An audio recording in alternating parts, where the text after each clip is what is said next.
everyone, and welcome to a brand new spoiler review episode of The Acolyte here live from the Geek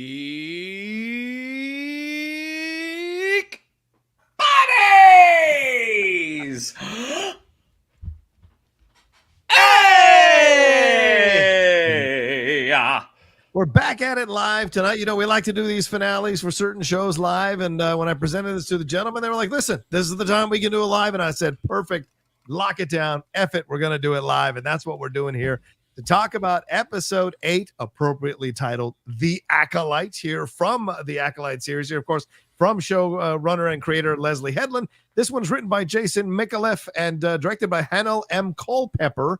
And basically, we're going to break everything down here. If you haven't seen the show, then thanks for clicking on us to try us out. But go and watch the show, come and hang out. If you don't care to have anything spoiled, then stick around because we are going to spoil the hell out of this thing. And remember, since we're live, the Streamlabs and Superchats are open. It's the Streamlabs address pinned in the chat. It's in the description of the video. And send in your Superchats as we go along as well. We know you Star Wars fans are going to have a lot to say. But let's introduce ourselves first. I am the Outlaw John Rocha, writer, producer, and host here on the Geek Buddies. I am Michael Vogel, writer and producer of animated TV shows and movies. And hey, I love Star Wars. Just wanted to say I love Star Wars. And this is Shannon McClung. I'm an animation writer and a television actor.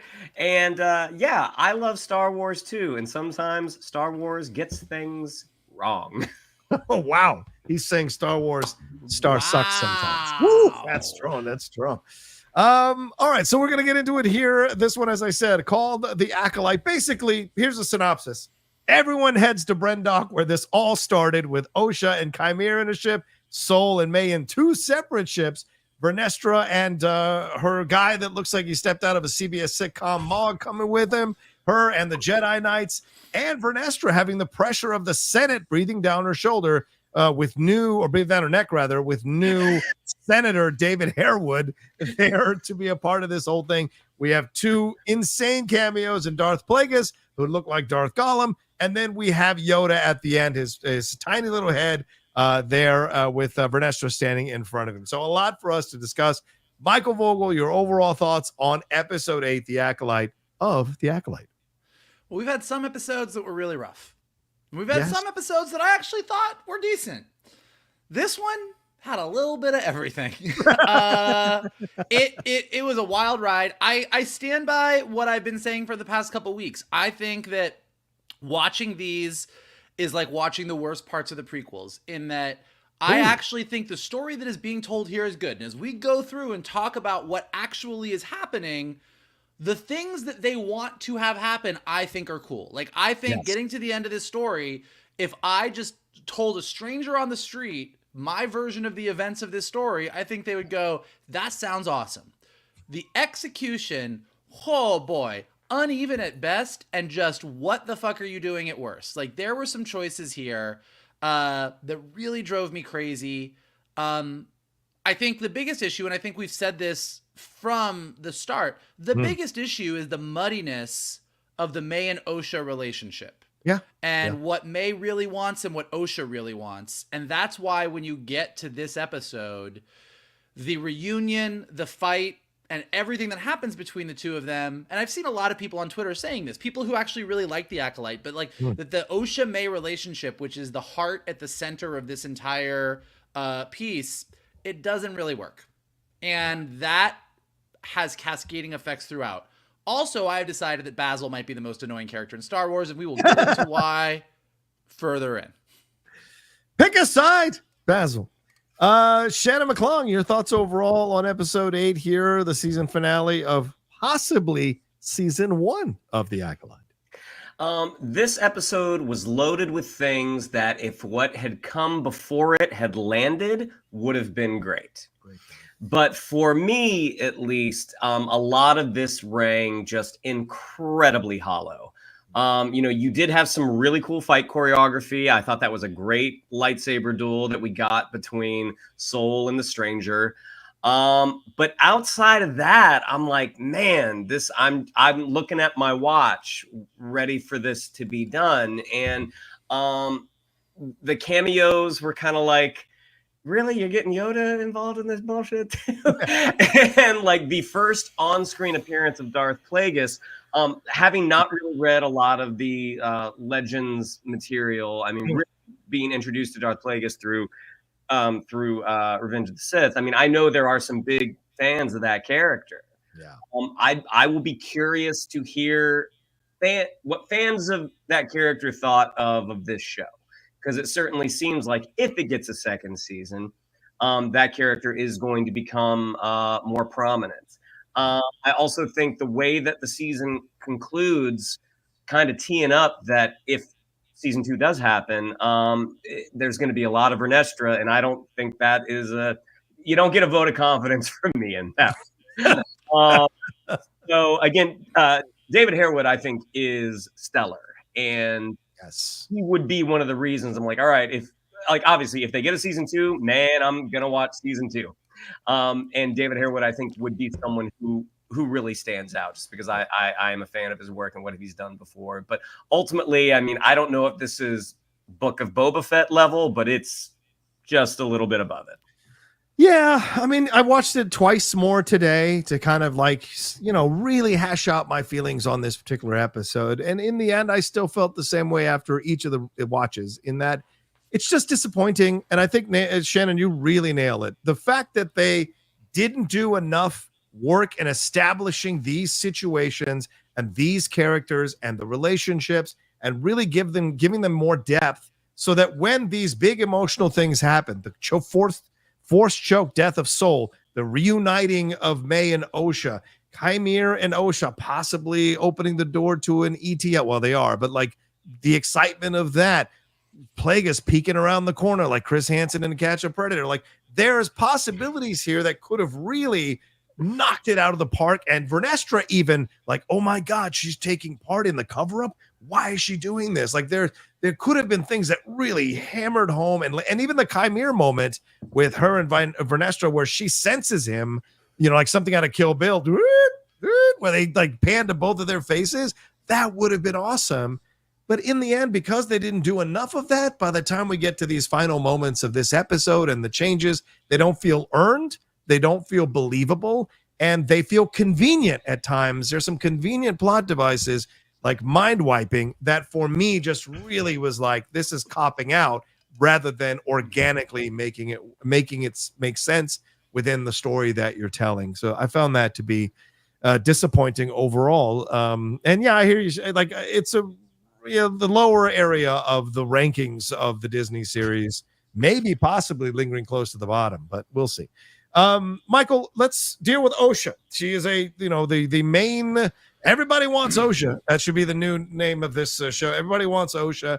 We see that this is a big deal for her. She is someone who is putting the helmet on. She's seeing a vision of what's going on with May. Her and Qimir take off. She has the map. They're in the ship together, already living together a little early in the relationship, but they're heading off here to find May and Soul. They get onto Brendok.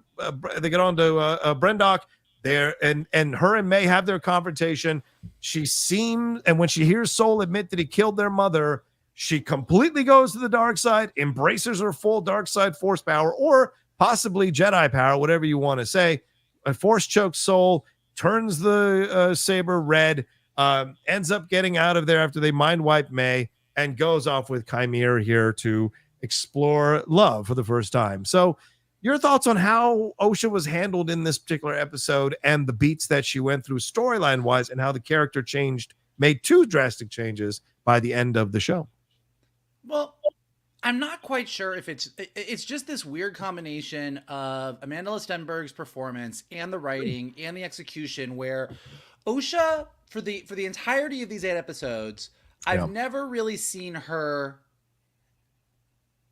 I don't want to say I've never seen her emote. Like, she's definitely had some really nice moments, but in general, it's really hard to know what it is she wants in any given moment.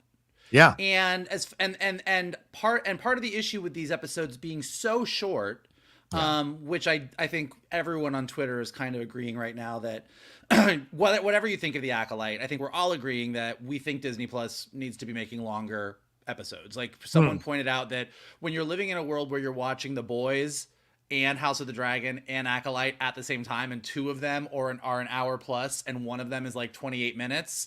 Yeah. The 28 minutes to everything that you're saying, John, about really having more time to get to know these characters and have these moments work. And the perfect example is the beginning of this episode. Like, so she's wearing, the Darth teeth helmet. Yes. And she, sort of uses the powers that her mom's has, takes over Qimir's mind, takes the thing off. I saw a vision. Qimir says, oh yeah, you saw the future. And she was like, great, I gotta go. Let's get on your ship. And he's like, oh, and she's like, yeah, I gotta go. Okay. And they're like, okay, let's go. And it just happened so fast. And you're like, wait, what's happening? Right. Like, and I get it. Like, I understand if anyone in the chat is like, well, she wants to go save Saul. I understand what's happening, but you don't have those moments, those character moments to process. And she's like if you compare this Qimir Osha moment to Luke having a vision on Dagobah and realizing that his friends are in danger, and then saying to Yoda, I want to go save them. And Yoda's like, well, you need to finish your training. And there's a whole conversation there. It's not long. It's not like it's a 20-minute chat between Yoda and Luke, but Yoda and Luke have a back and forth about, should I go? Should I not go? What, if you go, you're going to have to worry about this. Well, I'm not going to give up on my friends. Okay, well, you have to come. Like, there's a whole little bit that happens there. Yeah. And we're robbed of that in this Osha Qimir scene. And it's very clearly the same scene. I forget, even the way that Qimir says to Osha, the way he said, a vision of the future you had. Yeah. That's Yoda speak. That's not unintentional. Like, they're clearly making these parallels, but when you do that, it's like that extra little bit of Qimir being like, well, why do you want to save Saul so much? This is the guy that did all the things. You don't understand. He's important to me. Why is he so important to you? Can we not do that? Like, there's a whole little bit that's the character work, and I feel like because of the short runtime, particularly with the Osha and May storyline, we're sort of robbed of those little character beats because we got to rush to the next thing. I do appreciate, it's pretty clear and obvious, but it's very Star Wars. I love that we've slowly been altering May and Osha so that when we get to the end of this episode, Osha is all in black and May is all in white. Right. Very in keeping with like Luke's journey through the trilogy, getting darker and darker in his outfit. So I thought that was really cool. But then, like, there's a couple moments. Particularly what stands out to me, and this is more the directing than anything else, but like in the May and Osha scene, when they kind of confront each other on Brendok in the bedroom and have their whole fight, there was just something that felt off about the reveal. Like, May was like, he killed Dad, and she was like, you're lying. And there was something about it that felt like the build, kind of to Shannon's point, it just kind of fell flat. Like, it's information that we already know, but when May finally hears this for the first time, it should have had more impact. And it didn't. And similarly, when Osha finally hears Saul say, I killed your mom. And she says, is that true? And then the whole force choke moment happens. I love the moment. I love the fact that she force chokes him. I love the fact that she bleeds her lightsaber. I love everything that happened, but I didn't get that moment where she really let loose her emotions. Yeah. Yeah. And I think that I don't know if she was directed that way or whatever, but it just felt like there was more like, this is the moment when you turn. This is big. And like, when she says, stop talking, like, I just want her, like, I wanted Saul to like keep trying to do his kind of, you don't understand, I did this for you. And like, just like, stop talking, like, just really like let loose with it. And that didn't quite happen. So again, I kind of fall back on this whole, every single moment that happens, I'm like, yeah, that's the moment. She has a vision. She wants to go protect Saul. She is faced with this thing. She doesn't want to hear it. She hears it. She turns. Like, those are her key moments. And then at the end, I'm still baffled, and maybe somebody can explain this to me, why they have to wipe May's mind. Like, why the deal happens? Like, was Qimir gonna kill May? Was he not? Like, what was happening here? Like, the three of them all get away, and I'm like, cool, leave. Somebody said, well, Qimir's ship only has 2 seats, and I'm like, okay, tell May to hide out somewhere and come back for her. Like, I didn't understand the need for the mind wipe. I didn't understand this. We finally reunited, and now we have to split apart, except for the convenience of, this is where we want you two to be for season 2. I would have much preferred May to say, you go, I'm going to do the right thing. I'm not going to give you up, but I'm going to go to the Jedi and turn myself in because I'm now on the good side. Like, I wanted something, but the whole mind wipe, we have to split apart, I actually didn't even understand why it was happening. Yeah. Yeah. Other than, again, it's to get us to that moment where she's with Vernestra. Yeah. Yeah, And, like it's for the convenience of where we want her to be. Exactly. And I like the moment with her and Vernestra. I would counter to Shannon. I'm not going to defend Vernestra's performance, but I do think her performance in this last episode was probably her best performance out of the 8. And it's not a coincidence that it's also because she had more territory to do what she wanted. And a fabulous dress. I mean, that was a nice dress. You're not going to lie there. Shannon, your thoughts on how Osha was handling this episode and the character beats she went through and the changes, fast or slow or perfectly timed. What are your feelings on where we start with Osha at the beginning and then where we go throughout the episode to the end? I mean, that moment where Qimir finds her with the helmet on and you see that the power of her mom takes over, again, had what come before had it been better, this would have been a great moment. Again, you have Manny Jacinto doing the heavy lifting in this series. But you have that moment where he's experiencing the same thing that Torben was. And like the way that they conceptualized what that's like when someone from that that force cult has taken over your mind visually, I'm like, man, that's a great idea. That really landed. But what comes before it, you're just so uninvested. And again, Qimir is an interesting character. Qimir, the stranger, whatever you want to call him, he's a really interesting character because even the whole thing about he's basically like, yep, we'll go. Whoever gets to her first gets to her first. That's such a unique take in this world that I feel like hasn't really been done before. That does make the Sith kind of interesting. Mm-hmm. The whole fight, I mean, again, I agree with Vogel. Like it just landed a little flat, and part of it is what we got, and part of it is what came before. Because when you look at when they're little girls and the bridge is about to jump, and he's like, "Mama's dead." Beat. She was killed by that jet. Like there's so much time to get this information out that didn't get out. That was so like this sequence was handled poorly, which ultimately affected your big finale. Because it just doesn't make sense that you didn't get these words out. You got plenty of other words out. It wasn't like you were so shocked by what had transpired that you couldn't talk, because you talked a lot, but you didn't say the most vital information. And that's one of those things I'm like, this is sloppy. Yeah. I saw people talking about how that transition from May and Osha, that kick that then goes into the lightsaber. I'm like, yeah, that would have been cool. If I'd given a shit about this fight between these two sisters. Yeah. So by the end, I mean, I think the most emotion that you see from Osha is in the beginning of this fight with May. You don't get that when she does finally find out. And again, I think I would probably put this on the direction that this is how Amandla Stenberg was directed. And again, you read a lot in reviews how Amandla Stenberg and some folks in the comments might chime in with this about, she's bad. She's doing a bad job. I'm like, she is doing the best.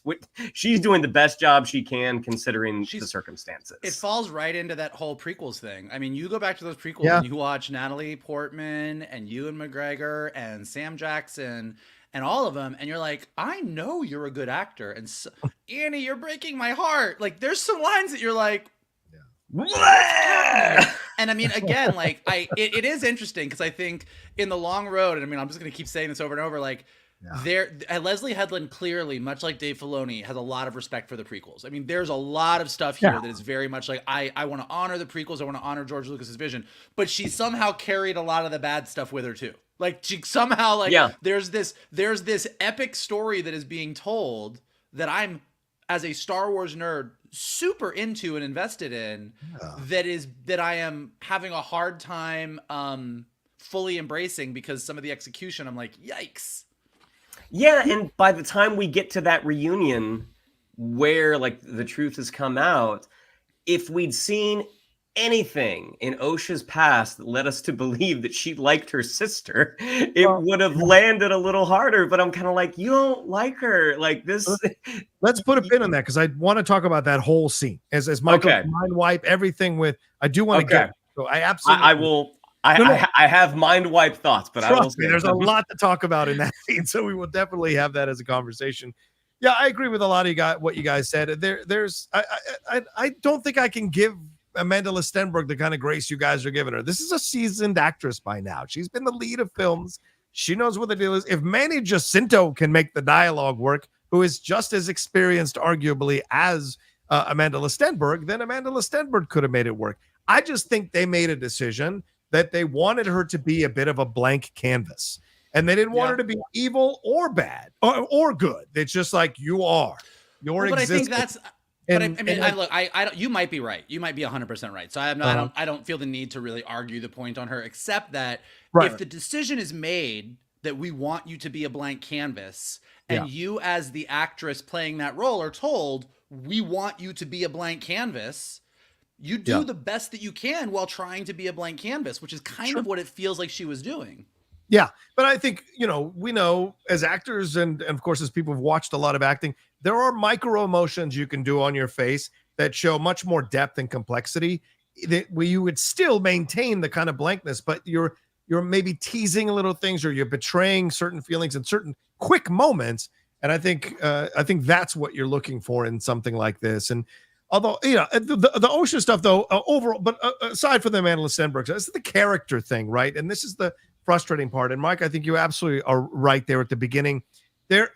Yes, this has been going on for 8 weeks in our world, but in the world of the show, it's only been a few days that all of this is going on. So you have to look at the speed with which everything is happening. And what you said, Mike, is so spot on. The fact that she is still wearing the helmet from when we left her on episode 6 and Qimir's freaking out and she takes the helmet off. We got to go. They're already getting on the ship to go and find May. Why does she trust him already? Why does she have a connection with him already, but she's willing to go on this situation? She playfully turns off his power in his side of the ship. They're doing these little things. You're like, what is happening here? And then when they get there, the conversation with May is like, this feels even more stilted and there's not really weight and emotion. So when they start fighting, you're like, like Shannon said, yeah, okay, great. I guess we're fighting now. And when she comes out and hears what Osha said, or Sol said, to me, it makes no sense that this is a woman or a young woman who this man has trained for years, and she broke away. He didn't pursue her and force her to come back that we know of. She broke away. She was fixing ships. She was quite happy living her life fixing ships. This is the same person who reunited with Sol and was so happy to see him. Now, all of a sudden, in this moment, when she finds out that he killed her mother, she's not going to go, what happened? Tell me beat by beat what happened. Tell me what you did. Tell me what happened here. She's just going to force choke him. To me, it just doesn't make sense character-wise because we haven't seen anything of Osha in the previous episodes that lets us believe that she's this aggressive, impulsive, emotional person. That's May. That's not Osha. So it just didn't make sense when it happened. And then, of course, we'll skip the Bunta tree because we'll get to that. But then at the end, her being with him at the end also makes no sense. Why do you trust this guy so quickly? This guy is an evil guy. He's a Sith. And he killed Yord and Jackie. He killed Yord. They're still, the bodies are still somewhat warm. So yeah. I mean, again, and you're not wrong about any of this, but and I think some really not tons of dialogue. Like, I'm not a big proponent of we needed to have 18,000 scenes of them working out their trust, but there's little things like look, I think Manny Jacinto did do an amazing job. He also got some of the best dialogue. Like when she does accuse him, when she does accuse him of killing Jackie and Yord, he's like, yeah, they were going to kill me. Like, what do you think I'm supposed to do? Like he had an answer to everything, which now I do think her not being willing to trust him, not fully thinking that he's trustworthy, that whatever, they should have played more of that. Yeah, but I think even at the end, her going with it, to your point about her really unleashing on Sol, you can make the argument that once she really lets loose those dark emotions, she's in a heightened emotional place, but that would have required that moment with Sol to be a heightened emotional moment. Yes. Do you know what I mean? And I think just to the point, Leslye Headland early on, I mean, we've all been saying this before the show even came out. Yeah. She said that what she pitched to Kathleen Kennedy and Lucasfilm was sort of Frozen meets Kill Bill. Right. Now and you can totally see it with the two sisters and the revenge story. It's pretty clear. But when you compare Osha and May to Anna and Elsa, which I'm happy to do because I've watched Frozen 3,000 times, the issue is like you get Frozen because Anna wants nothing more than to build a snowman with her sister. They have a whole song about it. And Anna's entire drive is, I want to be with my sister. I want to be with my sister. And Elsa's entire drive is, I can't be with you because I'm bad. I can't be with you because I got this thing. And like that whole push and pull of Elsa pushing her away, but we really know that Elsa would love to have someone in her life. She just doesn't think she can. And Anna being like, why are you pushing me away? That's what brings them together. Because, and I think Shan said this a couple episodes ago, because in the first flashback, Osha right from the beginning doesn't seem to like May very much. Yeah. And although it's clear that May is an angry kid because she just wants Osha to stay with her, and so you can sort of have that, I'm being mean to you, but it's because I really wish that you wanted to spend more time with me and you don't. They didn't really delve into that more, so that doesn't feel strong. Because then if that had been stronger, if like, remember when we were kids and we were best friends, but then this thing pulled us apart, and now we're back together, and now that you have all the information, oh my God, all these years were lost to us because of this misunderstanding, but I finally have my sister back. Okay, that's a great story. But because we sort of had this, does Osha really even like her? Does she care? I'm not really clear. It doesn't really land. And that's a shame because I do think there's a lot of really cool stuff happening around them. And if they had really nailed that in a very clear Anna, Elsa, I get what this is kind of way, do you want to kill a Jedi? Like they could have really like nailed it. It would have been great. I had to do it. Yeah, I know you did. You did. I expected Shannon to do it, but you did it. You did the joke there. That was good. But I agree. I mean, we're going to get to that scene because I really do want to talk about that scene. Let's switch over to May. Shannon, May. Well, I mean, we see her when last we left May, she was strapped to a table in a ship with Sol. Basil still, that little fucking Basil, still roaming around there, and they're having the conversation. Sol is still pleading his case. This was really surprising, and we're going to talk about Sol as well in a little bit. Like May hears him. May is apparently able to get Pip to help her break out of this handcuff. She neutralizes Sol, gets onto the ship, says, "I'll see you in hell, Jedi." Jumps down there, flies off. Sol's about to kill her, possibly, and Basil messes with things, so they land there. But then May has the confrontation with Osha there in that room, as Michael was mentioning. They're back and forth. Then they get into the fight.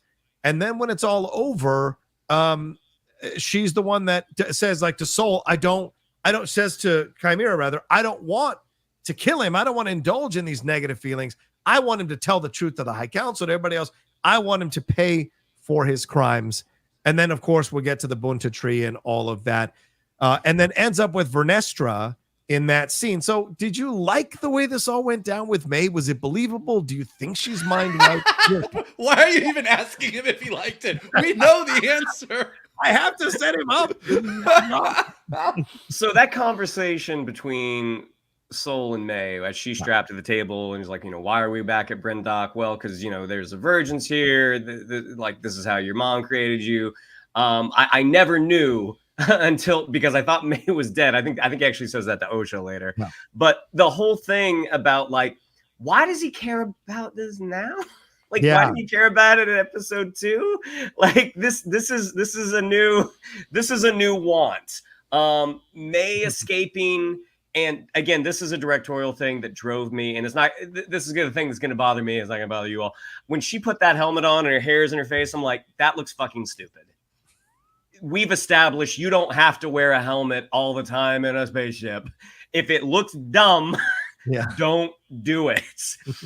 Then Sol says he needs May to prove the virgins thing, but then he's about to shoot her out of the sky unless that ship has a tractor beam. It sure didn't look like it. It looks like the same targeting system that an X-Wing has. I'm like, so now you're going to blow her out of the sky? Like, that doesn't make any sense. And then Basil then rips the controls out. I was like, why are you doing this? Because I thought you liked Osha. You helped neutralize her.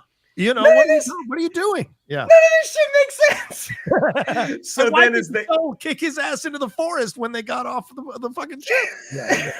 Yeah. So then as you know, we get to the fight, and then as May takes over, she gets the lightsaber. And again, this was just a kind of a dumb directing thing where she takes the lightsaber, she throws it. And then Qimir says, "Strike her down." And it's like, she just threw the thing. Yeah. He says, "Strike her down." Then she throws, like, just so many little things like that just drove me absolutely crazy. That there was someone in one of the comments a few weeks ago when I said this show has made some amateurish mistakes, and they were like, "That's too harsh." I'm like, you know what? Maybe it's harsh, but it's fucking true. Because some of the shit, it just doesn't make sense. Yeah. So then, as you know, the whole thing, like, once Chimir's disarmed, there's a lot of talking for all these people. Qimir is never disarmed. You know what I'm saying? Oh. Heyo! Oh, I'm Sorry. sorry I didn't get to that. Bravo. But there's a lot of talking amongst these three people who were trying to kill each other just a second ago. Yeah. And you know, and then we're getting to the Bunta tree. So but yes, no, I did not like what happened with May.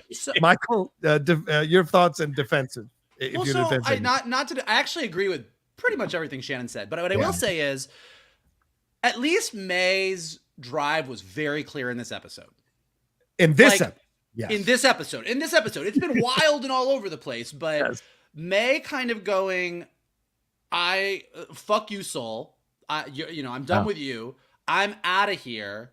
You know, I want to go find Osha. I want to tell her what's going on. And then ultimately saying, I actually don't want to kill him and strike him. I have questions about Qimir asking her to strike him down. I thought Qimir was done with May and only wanted Osha. And now it looks like he's like, hey, I'll date anybody. But like, that's a whole other thing. We'll get to that in a minute. Sisters. But her. Yeah, exactly. But twins. But twins. May kind of going. But May's journey ultimately going, you have the chance to do the thing you wanted to do. I don't want this. This is actually who I am. Yeah. And that's I thought that moment actually landed for me. Like that moment all in its own little microcosm, it landed for me and I liked it. And even like in the May and Osha scene, May telling Osha what really happened. Yeah. I mean, like, I was there. I saw it. Like, I thought May in this episode actually worked nicely. And the May in this episode, combined with the May in the horrible we're walking for 30 minutes on Kofar episode, where she was like, I'm out. I'm gonna go turn myself into the Jedi. I'm not gonna do what the master wants me to do. Like, you can see that there was this like, I'm the bad guy, I'm the good guy, and we're doing this. And like, had they really nailed it, it would have been lovely. They didn't. May kind of escaping. I will say, because I don't know if we'll get to it later, I think that them flying through the rings of Brendok looked great. Like the effects of flying through that and May being below and kind of between and Saul coming in on the bigger ship. Great idea visually. Great sequence. Really dug it. I am with Shannon. I'm like, I'm not quite sure what Soul was doing. Yeah. And we'll get to Soul in a minute as far as Shannon 100% nailed his obsession with now I can prove there's a virgin. I was like, well, that's lovely. Where in the actual fuck did that come from? Because that's new. You haven't, as far as I can tell, you've not cared about that for 16 years. So I was like, that's interesting. But I thought May herself had some really nice moments, and I just really wish you had evened out the rest of her arc for 7 episodes to get there. And we'll get to the mind wipe itself in a moment. But again, will Acolyte get a season 2?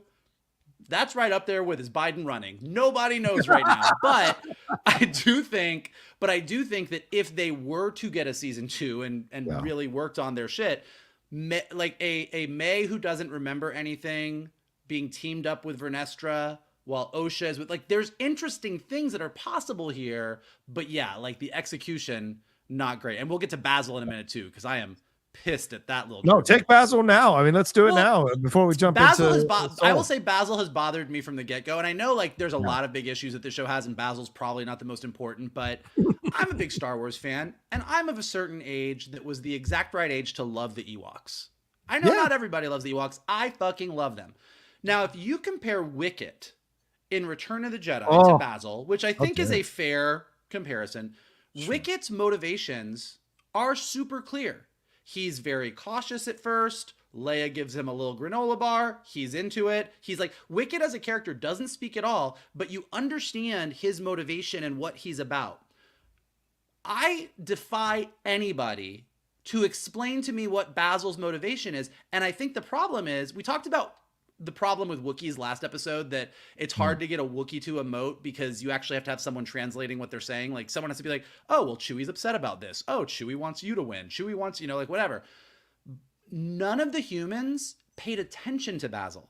So you have this character who is ostensibly a tracker, a good tracker, who should be a member of the team, but nobody ever really paid attention to him. And whenever shit went to hell, he just sort of ran across the screen occasionally to remind you that he existed. So in a way, he was sort of this non-character, except when they needed him to do something.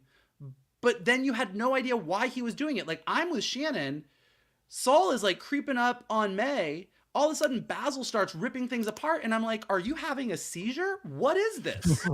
So he really bothered me because I think he looks cool, but I don't even know that you can call him a character because they didn't really give him a personality. Not really. No. And when they showed up, the Jedi Knights, he was like, here, I'll lead you to them. And it's like, wait a minute. I thought you were pulling shit out so that Saul wouldn't. And so, the thing is, he was as wishy-washy as May, if not more so, in whatever side he chose that was convenient for him. But in the microcosm, he symbolizes the whole show. What is the motivation of the character? Why are you doing the things you're doing? And why are you changing your mind? And why don't I know why you're doing the things that you're doing? So I'm the viewer. I should fucking know or be clued into what's going on.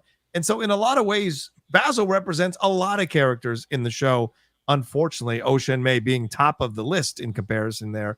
Shannon, any final words on or any more words you want to say on Basil, or shall we move on to Soul here?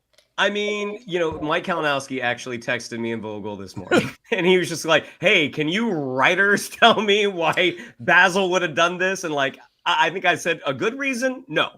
A reason, let me watch it again. And watching it again, I'm kind of like, okay, is it the rings are doing something to the ship? I'm like, you could have made that argument. Like, it's bashing the ship and he's freaking out like, hey, you got to stop. And he tries to tries to stop Saul at the controllers. He pushes him away. He's like, all right, fine, I'm just going to rip some shit out. Like, that would have been a reason, but he doesn't do any of that. Yeah. So agreed with both of you guys. This character, I think, had the potential to be something like, I don't know if you remember any of the Ewok movies, the TV movies, the Battle for Endor with Do I remember the Ewok movies? The Gorax, Sindel, come on. But Teak, he reminded me of Teak. I'm like, oh, this could have been Teak. No. Yeah, I agree. Because Teak actually was a little motherfucker, but you knew what he was about. Because I think he was pulling the stuff out because he didn't want Soul to shoot down May. That's the only possible logical reason in my mind that he's pulling this out. Yeah, except two episodes ago, him and Pip were trying to stop May. I know, that's what's confusing. And so for me, I don't. The intention, I think, was I don't want him to do this. This is going to put him over this, but like we don't even know. So it's a shame because like he's a cool design, he's a fun character, and having this tracker, like he could have been really cool. And right now, like it's like I feel like Disney and Lucasfilm are going to announce they're going to do an 8-episode buddy series with Basil and Jar Jar. Like I feel like that's kind of where he falls on the Star Wars rankings. Oh, what's the Babu? I think Babu Frick and Basil would be interesting as well. Don't you say anything bad about Babu Frick. I'm just saying those two could work together. He's my boy. Let's go. All right, let's take a quick break. And on the other side, we'll talk a little Soul action, a little Soul Patrol action right after this. The power of one, the power of two, the power of many. You sound like the cantor at my temple when I was growing up. The roller coaster. All right, so let's talk about Soul. I think, Michael, Soul, your thoughts on Soul? We see him. He is adamant throughout this whole episode that he did the right thing. There is no actual introspection that he might have violated the sovereignty of this coven of witches, that he might have stolen these children, that he might have some feeling. And as Shannon brought up, and now he's obsessed with the virgins because now May will prove that he was right to go after May and Soul, and he's obsessed with the virgins, which we never know about. Like, we never are told what the importance of that is. Then the fight happens with Qimir, which seems to come out of nowhere. And then there was an awesome fight sequence. He has a great move where he rips apart, he throws away both of the lightsabers and tosses Qimir into a stone, but apparently can be disarmed by a roll move from May, and then is force choked out to death. And after he's trying to plead his case still to the end to May, and to Osha rather, and his last words are, "But her emails. It's okay, you can do it." So, your thoughts on Soul? But her emails, yikes.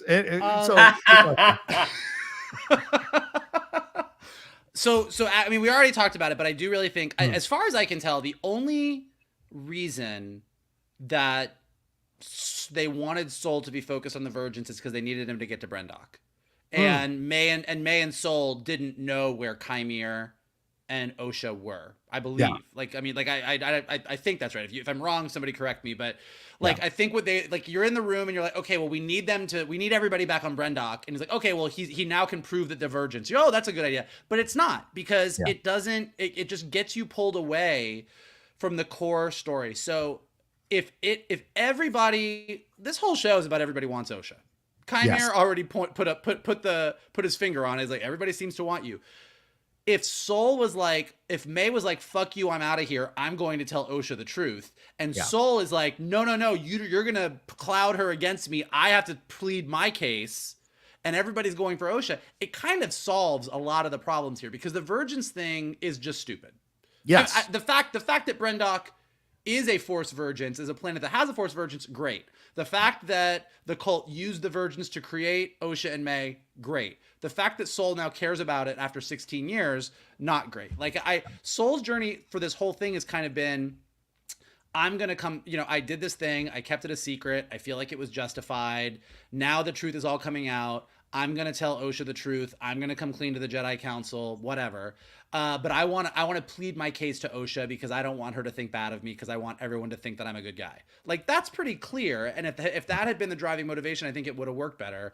Not clear what he was doing with May.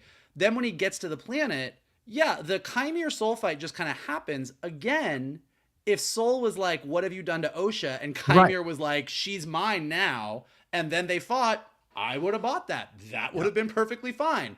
Yeah. That being said, fucking badass lightsaber duel. Absolutely. You cannot take anything away from this show. I do think, for all the things that they didn't execute well on, when they said we want to do lightsaber duels that are on par with Duel of the Fates, I will fight anybody that says they didn't. I think that the lightsaber duels in this show are some of the best lightsaber duels we have gotten in Star Wars, and everything that happens with Soul and Qimir is just awesome.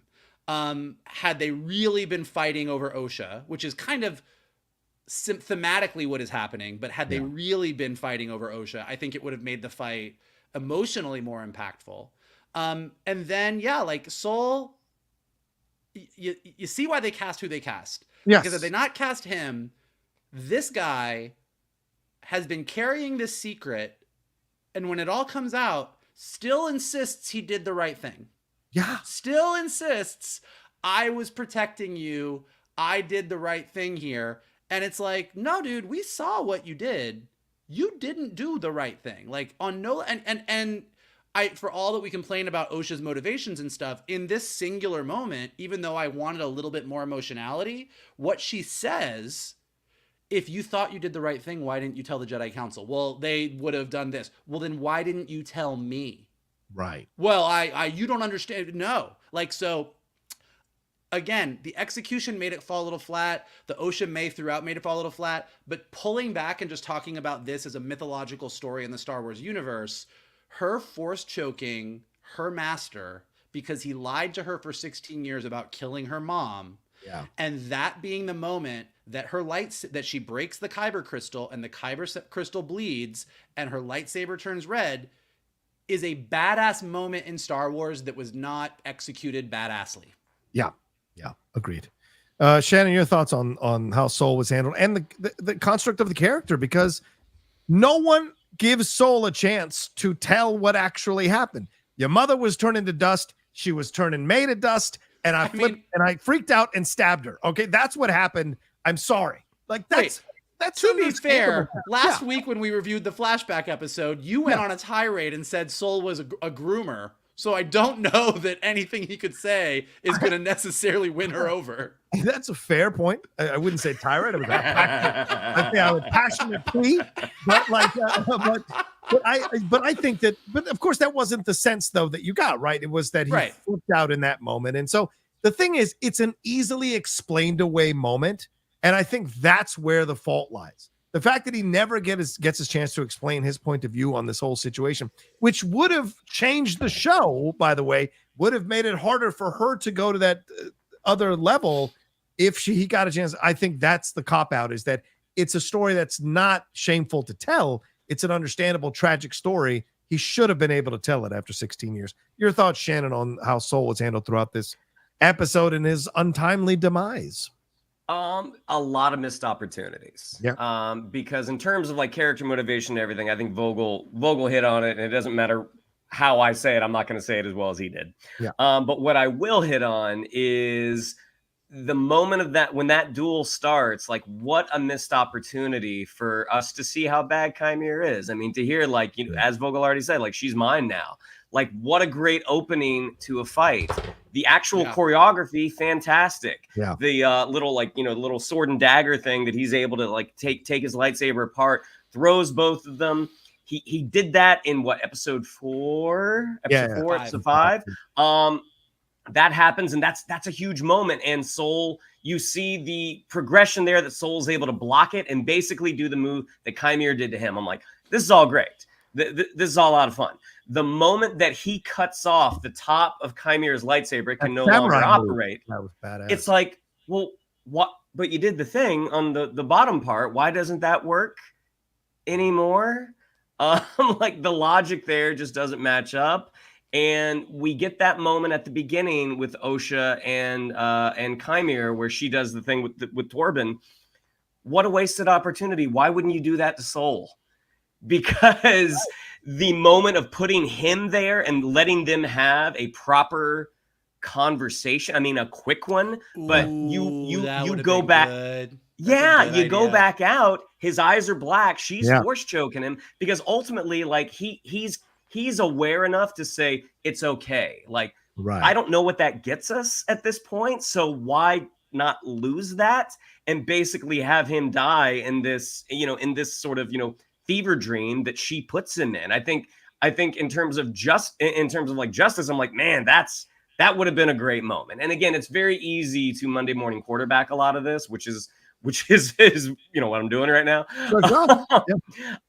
But yeah, I mean, ultimately, I do agree with Vogel. I think without a performer like Jung-jae, who does have this vulnerability, I think you put anyone else in that role, it's I think that character is really hard. Soul would have been a creeper. Soul would have been a straight up creeper.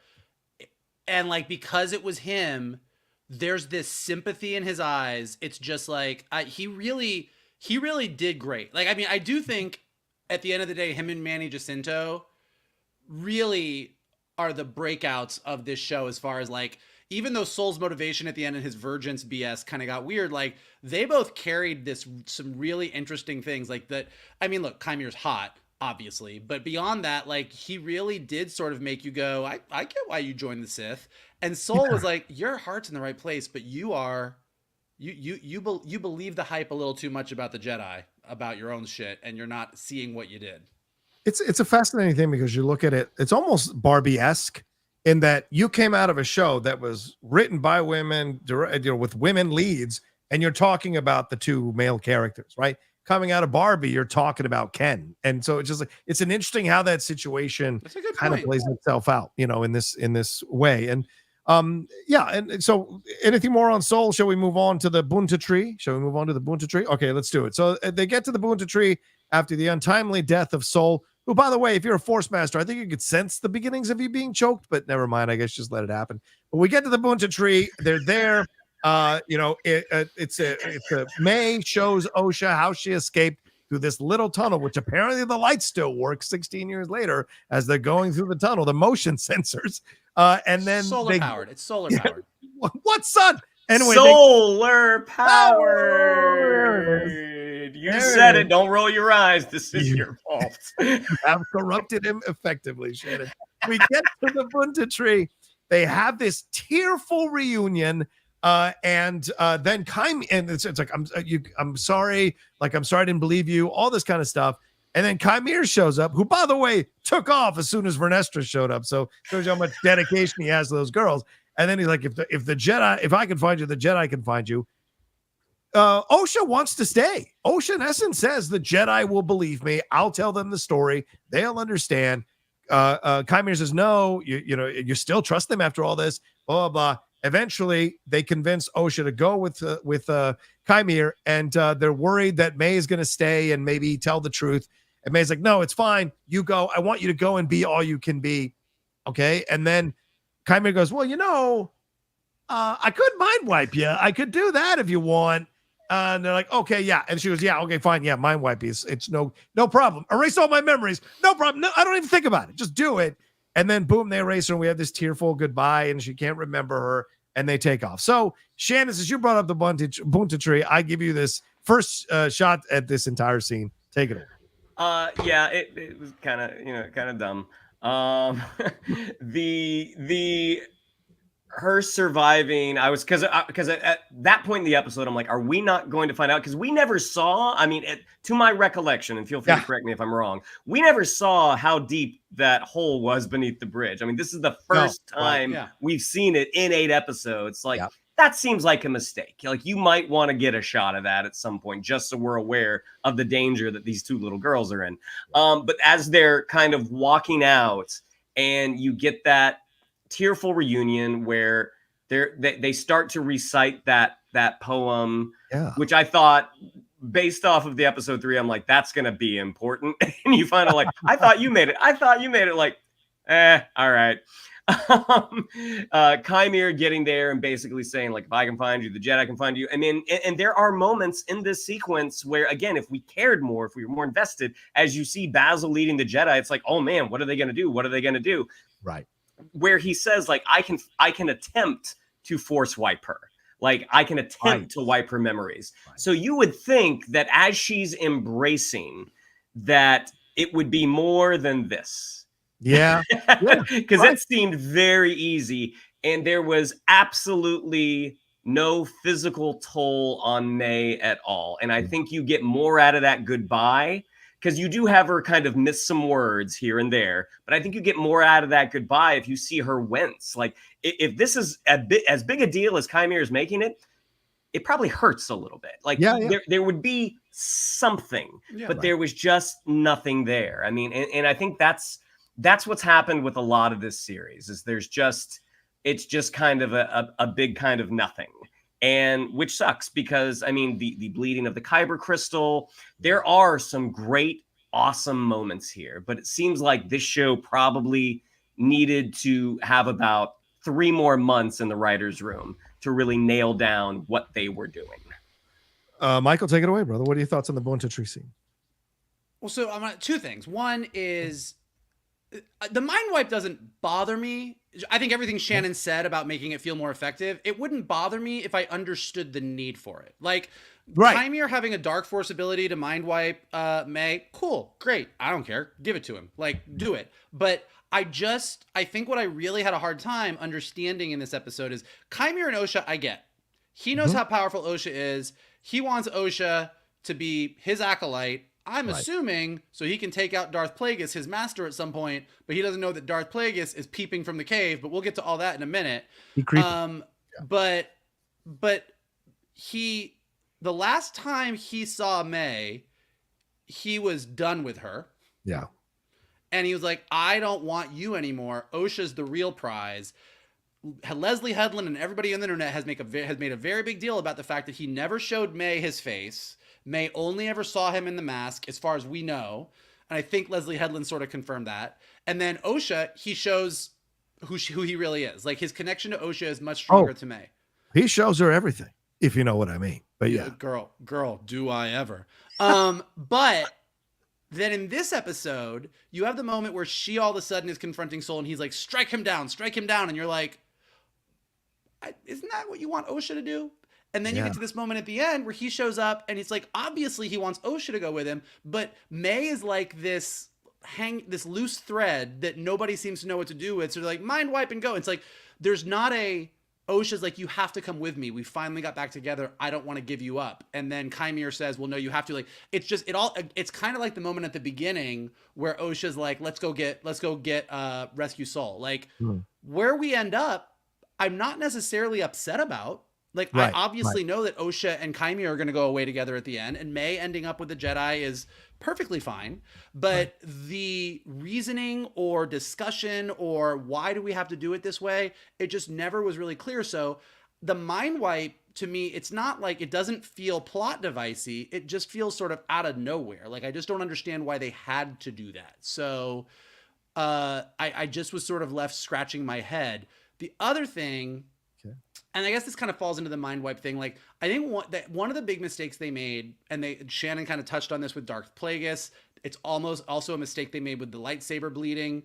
And then like him having this ability to mind wipe, is that a lot of stuff in the show just comes out of nowhere when they need it. But when you are going to do, like, look, I'm a nerd. So when that Kyber crystal crap, I'm a nerd, and I knew in episode 1 when he said to kill a Jedi without a weapon, I'm like, oh, they're talking about bleeding a lightsaber. I knew that in episode 1 because I'm a nerd. But in this episode, you see it happen. I knew what was happening. Star Wars nerds knew what was happening. I had 12 people text me today and say, what the fuck was that? Is that a thing? And even though this is part of Star Wars lore, in this show, you would want Jeki and Osha to be talking at the Jedi Temple before they take off to Kofar, and be like, well, you know, or like after they see the red lightsaber, well, why is this lightsaber red? I thought there were no red Kyber crystals. Oh, well, if you're a dark side user, then you bleed a lightsaber. Oh, is he a dark side? Well, I guess he is because he has a red lightsaber. You just put that information somewhere so that when this happens, the audience who is not steeped in lore goes, got it. Same with Darth Plagueis. Like, he peeped out he did his little peeping Tom moment, and every Star Wars nerd was like, Darth Plagueis. But most people, because he just peeked out at some point, go, the fuck is that? Who's that? Like, who is that? So like, and that's like, you know, and again, the Jedi don't know who any of these people are, so it's hard to find the place to put it, but you kind of go, well, if there is a Sith, he must have a master. I don't know. Like, there's somewhere where you put information, and the same thing with Qimir going, I can mind wipe.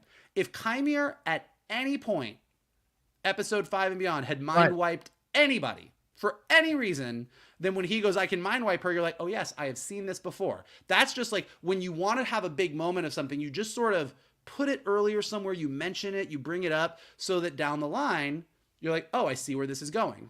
Right. You drop the seed, jumbled into a big scene, so that a person registers it, but doesn't go like, oh, they hung a lantern on that. You know, that's we literally were talking about this in our House of the Dragon review, when you like were like, hey, remember this. It's like, hey, in this episode, here's a blacksmith named Hugh. He's like, we're trying to make stuff for you guys, but we're running out of money. Can you pay us? Yes, I'll give you money. Cool, because we're making all of these giant things that shoot the dragons. Great. Oh, I'm really sick. Oh, I'm really upset now. Oh, I'm really mad, but I'm the guy that makes the thing that you're like, oh, okay, I think I see where, but like, so then when it happens, rather than going, oh, well, I saw that coming a mile away, you go, oh my God, this was inevitable. And this is super cool. That's how you want those things to build. Yeah. Hugh shouldn't show up right when you need him, and you've never met him before. And that's kind of what happened a lot of times in the Acolyte. Exactly. Agreed. 100%. Let's move on to Vernestra, and then we're going to take a break after this one. And I don't know how long you guys have. We have a lot of Streamlabs and Super Chat, so I just want to warn you ahead of time that we have a lot of people chiming in. So, Vernestra. So, where do I go with this one? I guess I'll go to you, Michael, on Vernestra. Your thoughts here. This is Rebecca. Before Shannon tears it to pieces, I want Michael, Rebecca Henderson get much more real estate in this episode. Certainly, we see her kind of stressed out about what's going on with Soul and everything, and what her knowledge on this, what she needs to do with this knowledge. Then she gets confronted by David Harewood, senator here, who goes back and forth with her about the Jedi needing oversight. Makes a kind of, I think the line of the episode here, I think, what is she? He says something really strong. He said, when you're looking up to heroes, you don't have to face what's right in front of you, which seems to be the theme of the show, right? That at least I think is what was Leslie's point throughout the show, but he states it obviously. So now she feels, but she gets his ass out of there. Like, she uses the Force, is like, you got to go here. The conversation's over. Then she heads off to, after Maul says, hey, we found a Soul there on Brendok. They head to Brendok. She registers Qimir. So clearly he's been her acolyte, disciple, Padawan, whatever. But when she goes to Soul's body, she senses him right there and does nothing to confront him. When she gets back, she has this conversation with May.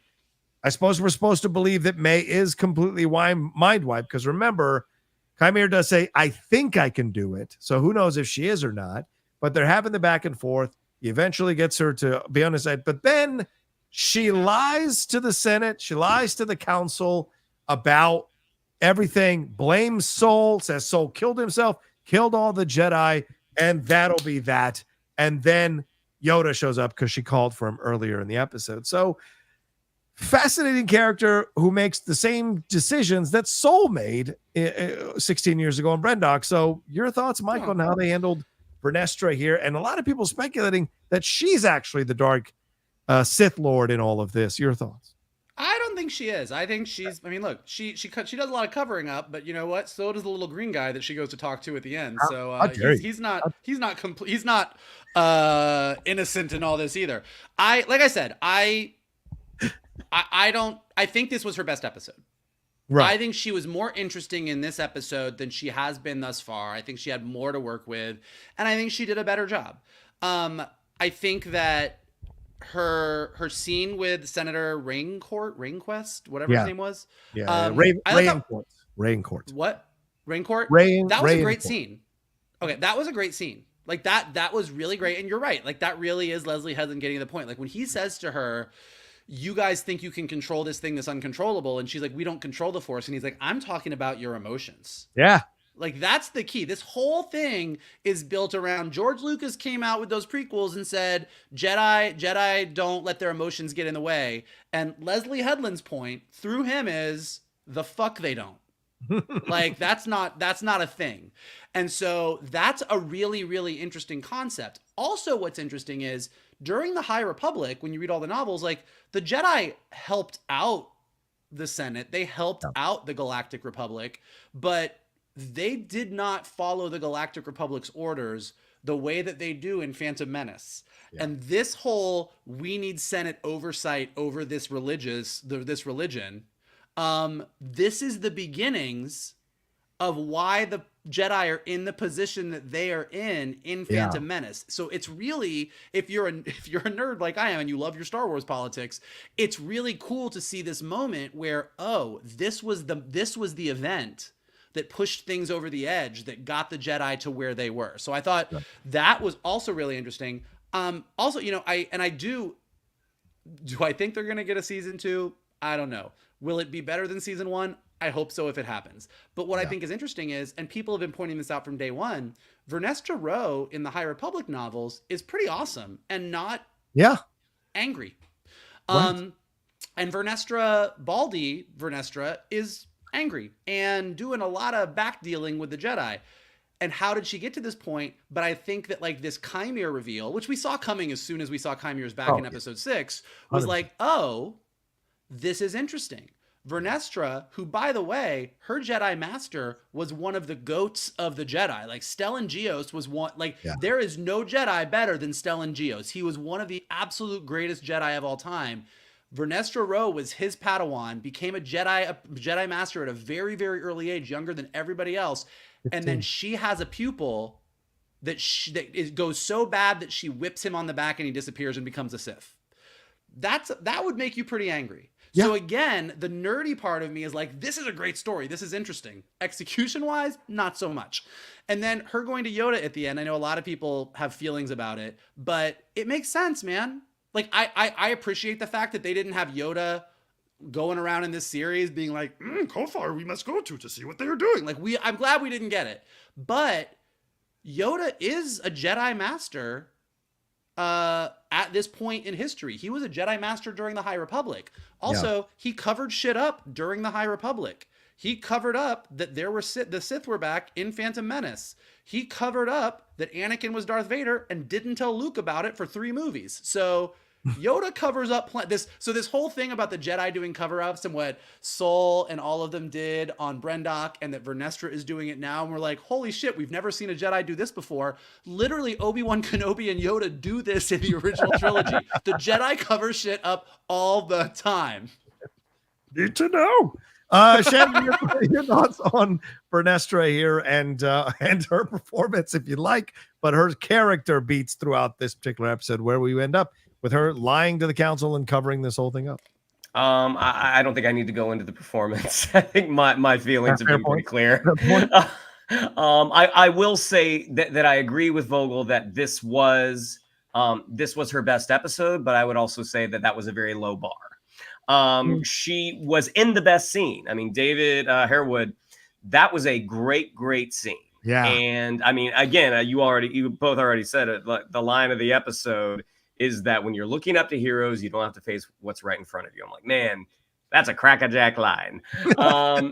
Super thought that was cool. I do think to introduce something as cool as that purple light whip and to have her use it once for a bug. A mock. Yeah. Is ultimately like, why even bring that out? Yeah. Like, that was what a tease that we don't get to see more of that. I think there's potentially a very interesting story with Vernestra. One, because I mean, I have heard about the journey that her character goes on, and that there's some missing time between the books and what we get here. I'm like, that would be interesting to find out, to fill in those gaps. Yeah. And the same thing with Qimir. I'm like, that's an interesting story. Are we going to see it in this medium? We'll see. Her going to Yoda, I thought that made perfect sense. But overall, going into a season 2, if they get a season 2, I do think it's a big risk to hitch your wagon to such a shaky performance. What about this season would make you believe they would nail Yoda and Plagueis being in a season 2? Literally nothing, because they had a lot of, as Michael said, they had a lot of awesome concepts in this entire season. Some really cool things they could have done, and they blew just about all of them, really, overall. So why would I trust them to handle Yoda correctly and not cause the entire Star Wars fandom to catch on fire? Because I'll tell you this right now. You can say, well, in the High Republic, he did this and this. 90% of the fans have not seen that. And so they're not, of the casual fans, they're not going to be like, oh, well, he did this back in the, they're going to be like, you went after him. And they're not even going to fault him for the Phantom Menace stuff, because it's Yoda. You got to work really, really hard to turn him into an incompetent buffoon. And that's not easy to do. Well, I don't know that he would. I mean, look, and I like, just to defend Yoda for a minute, even though I'm the one that just threw him under the Millennium Falcon. Marco Moro. Everybody calm down. Guys, come on. I love these guys. Yoda's my best friend. Yeah, go ahead. Yoda's my best friend. Most my best friends are Yodas. Every time that he decided to cover something up, he, as opposed to a lot of the things that happen in this episode, he has a justification. Yeah. Oh, sure. Like he has a reason. And Vernestra, although didn't sell it as good as the Frank Oz puppet did, has her reasons as well.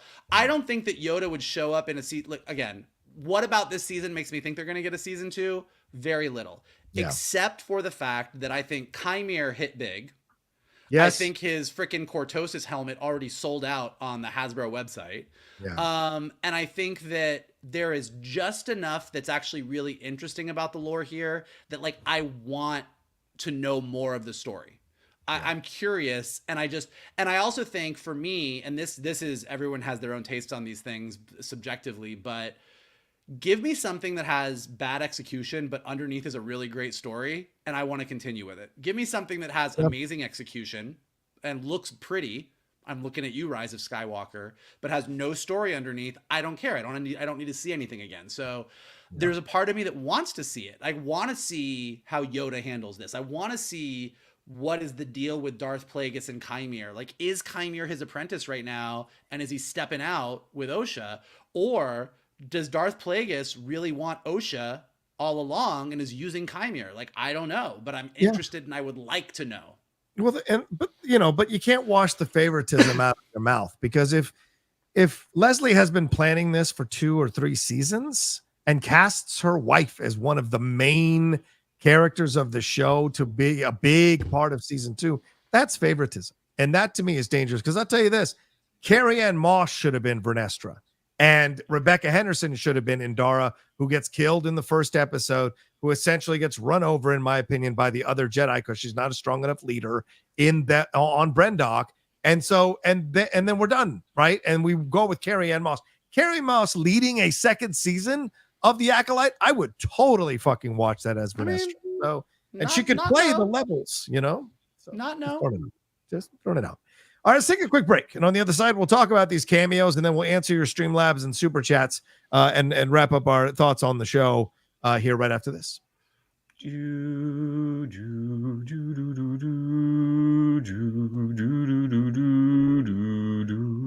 mean, one of the all-time great themes. Good job. This show needs something great about it. Oh, hello. Okay. All right. Let's deal with him. As we said, you know, Darth, Chris Hansen and Catch a Predator, Darth, things, creepy guy hanging in the thing. So, I don't know what to say, but just that it's weird to see him in there. Shannon, was this the right way to introduce Darth Plagueis as a cameo like this? Was it worth it? Could they have done this a little bit better, other than making him look like Darth Gollum there hanging out in the caves? I mean, again, not having a ton of familiarity with the character, other than what I've heard people talk about in episode 3. My hope was that we were going to get one more shot of him, like when Qimir introduces Osha, like, this is my master. Like, I thought there was maybe a missed opportunity there, but if that's not the story, if it is Qimir sort of training someone on the sly, then that's not the story. Yeah. I mean, I thought what we saw looked cool. But I feel like there are a lot of things, as Vogel already put, there were a lot of things. There were a lot of awesome moments that, depending on how you feel about the show, may have been wasted in this show, because you had some really cool things that you've read about finally happen in a show that was largely underwhelming. Yeah, Michael, do you feel that Leslye went too far in the enemies to lovers thing in this final moment? Like, Plagueis is on that planet. Why isn't Plagueis appearing in the frame of the camera to the right from we're watching him from behind, watching them? Why don't we have that menace? Why do we end with that shot? Your thoughts on how they brought out Plagueis for just this like 3-second cameo and did nothing with it? You know what it reminds me of? It reminds me of Fellowship of the Rings, when you see Gollum for the first time. Because Gollum doesn't really come into the story until the Two Towers. Right. But Gandalf, when they're in the Mines of Moria, is sort of talking to Frodo, and he's like, well, somebody else did have the ring, and he's been following us. And then you cut to this shot of Gollum in the distance, and you only see him the one time. And you're like, okay, cool, that's a thing that's coming back later. And kind of that's what I'm saying about this. It's like, if you know who Darth Plagueis is, you're like, cool. If you don't, and you're just watching this as a more casual Star Wars fan, you're like, why is this alien creeping? Why we gotta Who the the hell's that? Yeah. Now, to Shannon's point, like, I do think Leslye Headland, say what you want about her, she knows her Star Wars. Like, everything that everyone was upset about breaking the lore, she didn't break shit. Like, this is lore heavy, and she knows what she's talking about. True. Given the rule of 2, Qimir's not going to bring Osha to Plagueis unless he was told by Plagueis to do it. And that could be a thing. But it's like, in the Clone Wars, when Darth Maul went and got Savage Opress, when Palpatine found out about it, he went to Mandalore and kicked their asses. Dooku had Asajj Ventress and stayed far away from Coruscant. Like, a lot of Sith, you have to. It's part of the process of, like, I'm planning on killing my master at some point, and I need an apprentice. There's going to be 2 of us. Yeah. And if that's what's happening with Qimir, I think that's cool, but then you don't get to do what Shannon's talking about. Oh, this is who Plagueis is. What you could do at some point is, if you had a scene, just like the Gandalf thing, if Osha had been asking about Sith and why aren't there more Sith, like, we talk about the rule of 2 as if it's something that's like just common knowledge because we're nerds and we know it. But again, if this show is going to center around this concept, Qimir saying, well, why don't like, he's like, I don't want to train May, I want to train you. Well, like, why can't you train both of us? You can't do that. Why? There's only 2. There's ever an apprentice and a master. Oh, well, like, who trained you? It's like, well, there's somebody did train me and blah, blah, blah. And then you cut to this shot of Plagueis on wherever he is. It's like, there's a way to do it that contextualizes him so that people who don't know can understand. And this, as me being a Star Wars nerd, getting to see Darth Plagueis for the first time, I'm like, cool. But but as a person who writes stories for a living, I go, I don't know that really landed unless you're a nerd like me. Fair point. Shannon, we already talked about it. Okay, so should we move on to the Streamlabs Super Chats? Anything more you guys want to say, or should we jump into it? Okay, let's do it. Let's get to them real quick. And like I said, we've got 21 of these right now and Streamlabs. So let's get through them. Let's not try to do 5-minute answers for each of them. All right. Tim Sim says, dropping this here as I have an early morning errand to do tomorrow. While not technically perfect in executing its storyline and direction, I was sold on this premise and left satisfied with its revelations. Understood. 3.75 out of 5. And he said, sorry to those who did not find satisfaction with this Star Wars show that I have, and I hope you do in other Star Wars content before and what's to come, maybe and/or season 2. To paraphrase Vogel, Star Wars is a mixed bag outside of the OT. For sure. It is, indeed. And if this show was your jam, if you enjoyed it, fantastic. Yeah. I think that's great. Again, we will never yuck someone's yum here. Absolutely. And listen, the OT's got some mixed bag shit too that people don't want to admit it. All right, Calvin Severo Pano says, hey guys, just want to send some love. You guys are great. P.S. Love the Doctor Who reviews that Michael and I did. All the best from Brazil. Thank you, There will definitely Calvin, for the Doctor Who reviews. You're welcome. I'm a Who guy now, so we're gonna keep doing those as they come out. You're a Whovian. Al Rencha says, I would rather French kiss Boba season 2 before I give Acolyte my phone number. No truer statement has ever been said. Acolyte has been awful. Wow. Strong statement there. I do look, I'm not going to argue the quality of Acolyte because I think as we have trod well over these 8 episodes, the execution is pretty bad, but I do find it interesting with Star Wars particularly, where the things where it's like, hey, I really enjoyed this, I hated this, it's the worst thing ever. Like, there's no in between. Yeah, true. There is no in between.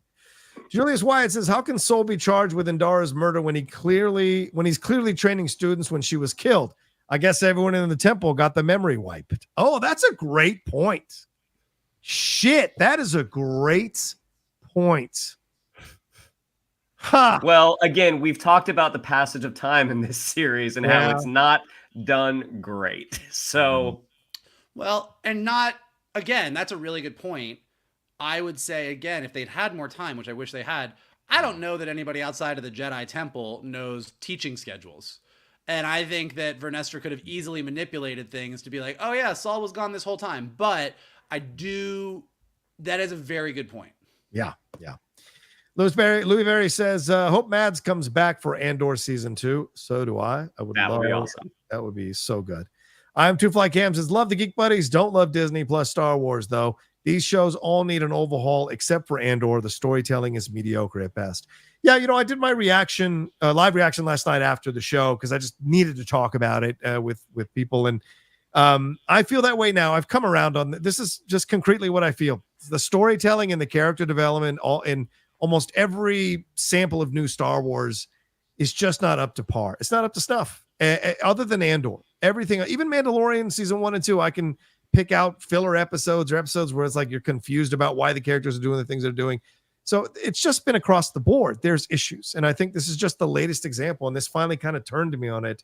There needs to be better work being done here in character development, writing, construction of shows. It's frustrating to witness and watch. Agreed. And like for the folks that said the Acolyte ruined Star Wars, I don't agree with you. Yeah. But what the Acolyte has done, it is the latest entry in a string of subpar Star Wars offerings. And what I'm afraid is going to happen is what Marvel is going through right now, where you offer so many subpar things in a row and the audience does start to leave. It doesn't go away for good, but it does start to wane a little bit. And I'm hoping that Skeleton Crew is fantastic because I feel like we need a Star Wars win. We do. I think Andor is the best thing and the worst thing that's happened to Star Wars. Yeah, right. It's like Die Hard. Every action movie is compared to Die Hard. It raised the bar so high because the quality is so good that it makes it hard to take anything else. And I love lightsabers and force shit. So like Andor doesn't have that. Right. And I love my Star Wars to have a little mysticism in it.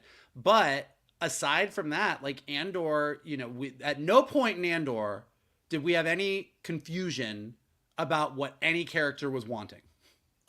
There's a great scene in Amadeus when he finally snaps at anger at his father, and he dances around and late at night at the in front of the portrait of his father, like making all these noises. I feel like that's what Dave Filoni does in front of the poster for Andor. Like I think he just dances around trying because he knows it hangs over him with everything he's doing. Let's see where we go here. Fantastic says the Jedi going forward in Star Wars need to show their passion in their saber fighting, especially if they're going to be directed as monotone, peace-loving monks. Example, Crouching Tiger, Hidden Dragon. Yeah, Chow Yun-Fat in that movie, what he was able to do hanging on branches and swinging on trees, still having that regalness, that nobility, and that compassion. Yeah, it's a good point. Yeah, for sure. Guys, what do you think of that?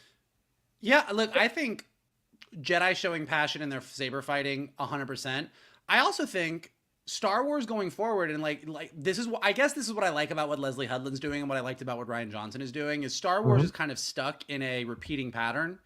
And what they are kind of pointing out here is not, hey, the Jedi are garbage, we should hate the Jedi, all Jedi are bastards. They're saying, okay, well, like this emotion rule is dumb. Yeah. And it keeps fucking with the Jedi. How do we take Rey? How do we take any of these characters and moving forward, address these issues and say, maybe there's a better way to be the heroic Jedi of yore. And I think that's an interesting concept. And Leslye Headland worked around it a little bit, and had her execution been stronger, I think we'd all be like, holy shit, this is like Andor with the Jedi. It just didn't get there. Yeah, fair point. Anything you want to add to that, Shannon, or keep going? Okay. Cowboys fan 92 says, what's up, buddies? Let's go. I love that freaking finale. That camera work, the saber fights were just freaking insane. This story is not perfect, but nothing's perfect in Star Wars. I love that senator's speech and Soul's death. All right, there you go. I mean, we are glad that you loved it. Yeah. But even like the camera work and the saber fights were great. We all agree the saber fights were good. We all agree that the scene with the senator was great. And Saul's death, even though Osha could have been stronger about it, was a good moment. So I think Shannon's pitch was a better moment, but those were good moments in a show that had a lot of bad ones. Yeah, I would say that the senator should have been in the show the whole time. We should have sensed David Harewood breathing down her neck the whole season, so that she had to so that you would understand why she would make the decision that she made at the end, because this guy has ulterior motives and is trying to put the Jedi out of business. You take out a twin and you put in a senator. I think that's a much better. I think that's a much stronger show. Well, you're not losing a twin. You never. No. I'm saying you need to lose a twin. Yeah, you never needed May. You never. I would agree. Osha should have been the focus the whole time. Francisco Lopez, episode 8 is okay, but at the end, I don't really care because I'm not the fan of the twin story. Do you guys see Acolyte getting a season 2? My mind says no. My heart says no. So to me, it's no. If we are getting a season 2, I'll watch it because it's Star Wars. But Shannon McClung seal of approval. Didn't like it. If a season 2 comes out, I'll watch it. Look, man, if Willow got a season 2, I'd be like, shit, okay. Yeah. We're diving back in. Oh man. I'm actually really curious. I mean, look, I don't think that Acolyte reached any kind of like Andor or Mandalorian fan bases. I don't see people outside of the Star Wars fandom really caring about Acolyte one way or the other. But I'm curious as to what the numbers were on Disney Plus, because I do think that the anger and the fandom kind of going crazy and the toxic fans getting upset every week about weird things, I don't think that matters as much as, look, if people really watched it and it got good numbers, maybe it does get a season 2. So we'll see. Yeah. The numbers got worse as the season went along. It started out strong, but then they did get worse in the middle of the season. We haven't had, I think, the numbers for the last 2 or 3 episodes, so we'll see. The last Sith said, thanks for all your great reviews. Thank you, Les. Hey, that's thanks from a Sith, too. Hey, things are changing. Stan Hemphill says, I love Star Wars. I'm so frustrated. Tony Gilroy, you're our only hope. Again, Filoni dancing around. Derek Johnson, I'm trying to get into the lore, mythology, and history. Franchise just needs to move past all the movies, far into the future. Dave Filoni is not a good captain so far, but he'd probably make a good first mate. Pundits who keep pushing the weekly release just have no idea. If this show was released in full, we would have talked about it for a week and then let it disappear as a bad show. This has dragged on for weeks of bad reviews. It works both ways, though. If the show had been amazing, we would have had weeks of us talking about it the way we do with House of the Dragon or some other things. So, right. In a way, the weekly release works well if the product is good. When it's not good, you do what Marvel did with Echo, yeah. Yeah, because The Bear season 3 came and went, and we had a week or 2 of talking about it, and now we've all moved on. It's a great point. A week or 2 of hilarity because it was just nominated for Best Comedy. It's just nonsense. Just nonsense. Anyway, there's not enough fracking in that show. All right. Derek Johnson's plot holes, Qimir's backstory, second wife disappeared, never to be seen, twin virgins. What does that mean? Witch's prophecy. What did the ritual mean? Vernestra's history with Qimir, Soul's obsession with Osha, Osha's 2-day power up in the Force, peekaboo Darth Sith. Yeah, I think you nailed all of them, Derek. I really do. I have no notes. Well, and there's a lot of stuff in here. Like, this is all interesting stuff. Yes. That they just didn't nail. Yeah. Rishish, and thank you, Derek, for the very kind donation. Thank you, Derek. Rishi Shukla says, Geek Buddies, do you consider May and Osha to be the worst main characters in all of Star Wars movie/TV history? Because I sure do. Poorly written and poorly acted. I just never cared about either of them. I mean, I hate to make the Steve Carell face, but maybe Steve Carell face. Aside from the love that we have for him as a character, I think you could make a case that Boba Fett might be about on par with May and Osha, all things told, is just given the performance and the storyline of Book of Boba Fett. Yeah, and I think Boba Fett, the hurt was probably deeper because of the affection that so many people have for that character. And Tamara Morrison as well. The affection they have for him too. Yeah. Good point, guys. Derek Johnson says, love the live shows. As always, this is the only place I can come for my geek discourse and to vent when I need to. Was a great show last night, John. Oh, thanks, Derek. I'm always happy to drop some super chats for you guys too. Yeah, definitely. Aw, thank you. Chris Retzlaff says, Acolyte finale okay, but Twisters and IMAX, fantastic. I gotta tell you, I don't even like Twister 1. I think it's an overrated movie, and I'm excited to go see Twisters. I'm gonna reach through this camera right now and choke the shit out of you. Twister is a fun fucking movie, man. Yeah, I'm gonna see it in IMAX tomorrow myself, so I can't wait. Beto Powers says, hey guys, thanks for the great work. I just feel bummed after watching episode 8. This is the first time I'm not excited for future Star Wars apart from Andor. Man, that doesn't bode well for Skeleton Crew. I mean, if Skeleton Crew debuts to like shit numbers, that's a fucking sign, man. But it's even if it does debut to shit numbers, if it is a good show, the audience will find it. I mean, especially as a Star Wars offering. If it comes out and maybe it's not so hot at the beginning, I mean, you could say this. You could say the same thing for Ahsoka. I mean, I think Ahsoka started really strong, and people caught on later, and ultimately were kind of left wanting. But if Skeleton Crew starts slow, that's the beauty of streaming right now, unless it suddenly disappears. That's the beauty of streaming, is you can come back and find that show at any point. Yeah, people forget that about Andor. Didn't start out strong ratings wise, and they worked really hard to get people on that train. And by the end, it was a huge phenomenon. Yeah. Also, I grew up in an era where there was nothing but a bunch of weird books and comics. Like there was just some weird books, and some of them were good and some of them were garbage, and you sat and read them all. So I think I'm certainly not saying that as a fan you should just love everything they give you. Like, right. I think as a fan, you can sit there and go, this was shitty. This was not good. I did not enjoy this. But I love this brand, and I'm going to love it no matter what. It's like Star Wars is my team. Yes. To do a sports analogy. Star Wars is my team. Yeah. I will always love my team. Even when I hate my team, I love my team. And I will be on this team for the rest of my life through good times and bad. But there are going to be times when you're bad. I'm going to tell you you're bad. Yeah. Through shitty owners, shitty coaches, shitty GMs, shitty players, I still believe in this team. Yes, absolutely. I'll be those 3 people in Major League sitting in the stands all by themselves. Wow thing. Too high. What does that even mean? Too high. Cowboys fan 92 says, and I bought the soul death in Osha's turn because she just learned that he's been lying to her for years about killing her mother in the coven. I really hope Osha and Qimir carry on somewhere. Well, they're definitely going to carry on. From this picture right here, Darth Plagueis. They're holding lightsabers. Darth Plagueis in his cave. Darth Plagueis sitting there being like, I guess they're working those lightsabers really hard. There's a lot of heavy breathing. What are they doing in that cave next door? Touch her some more. Touch her some more. Yeah, exactly. He's a Sith. He's a Sith. For God's sakes. All right, here we go. El Rencha, Basil definitely having a seizure. I agree with Vogel. That fucking little gerbil. I can't.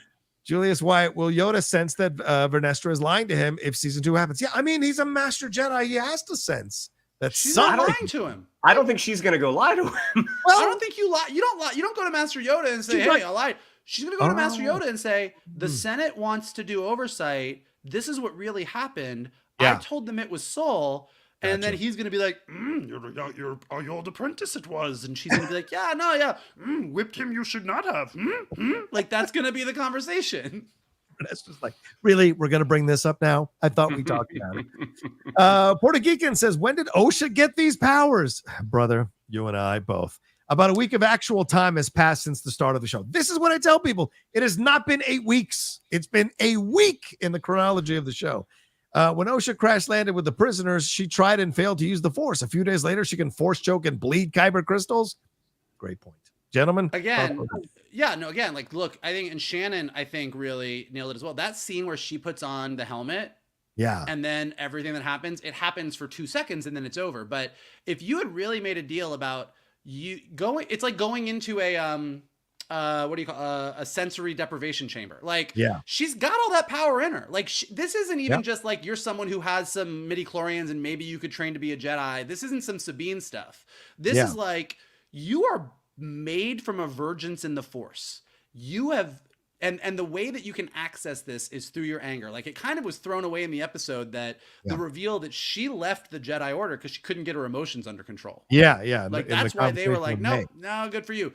So if Qimir when that helmet had been on, if you had done thing where Qimir had started really like saying stuff to her and getting her worked up and like she all of a sudden unleashed this power, I go, oh, okay, I got it. The way it happened, you're kind of like, okay, that kind of came out of nowhere. But like, you could have used that moment, and if they had done it right, I would have totally bought it. 100% agree. 100% agree.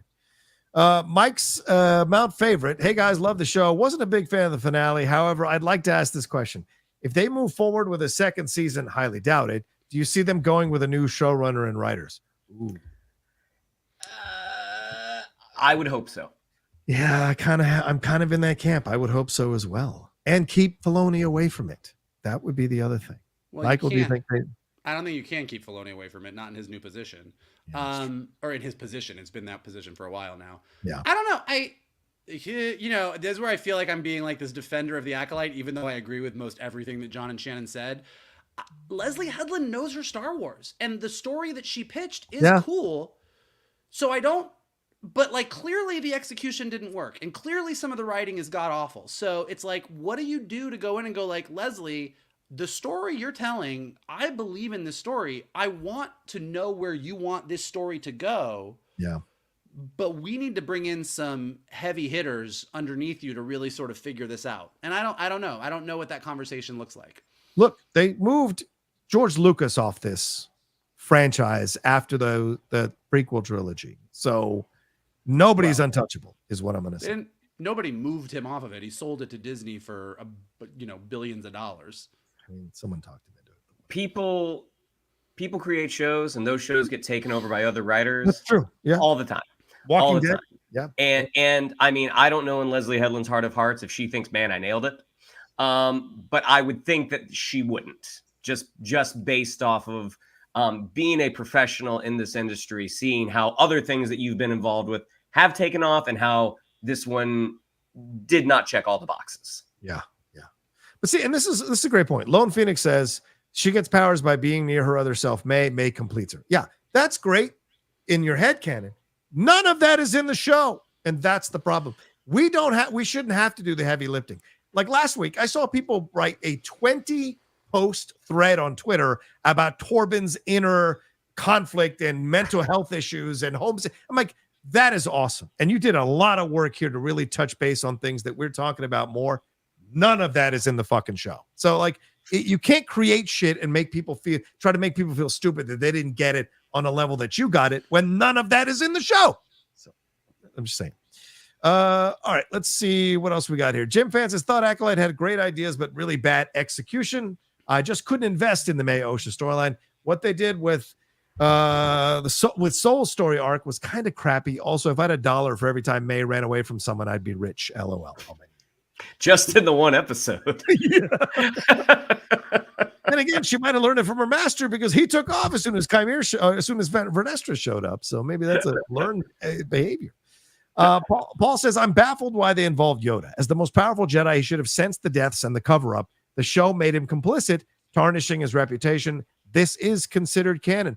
Yeah, Michael, specifically, what do you think about this? Because, I mean, he heard Jedi dying on other planets in Order 66.